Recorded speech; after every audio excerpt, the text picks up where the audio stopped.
the summary on Bitcoin laws does have Senate Bill 21 in Texas as the 500 billion minimum market cap, which for the listener would mean that only Bitcoin qualifies to be invested in. It's an interesting provision because what that essentially does is it guarantees that you're only going to get the cream of the crop outright, but it opens up the potential in the future to invest in other crypto assets should they transcend that barrier.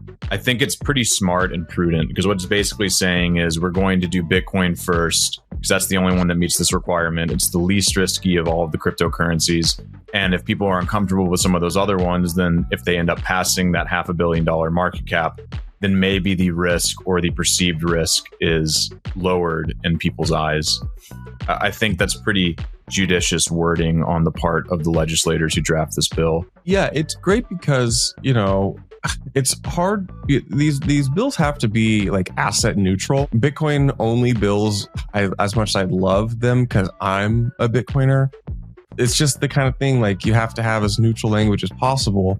And the way you can get an effectively Bitcoin only bill, and it actually demonstrates like a good like rule of thumb high watermark for these assets, they just have to be big enough. And it's also just generally good from a treasury standpoint. You don't want to be investing in illiquid small cap shitcoins. As much as I joke about it, we don't want Texas buying Farcoin. We want them buying Bitcoin so that us Bitcoiners can roll some of our profits into Farcoin. That's the whole point.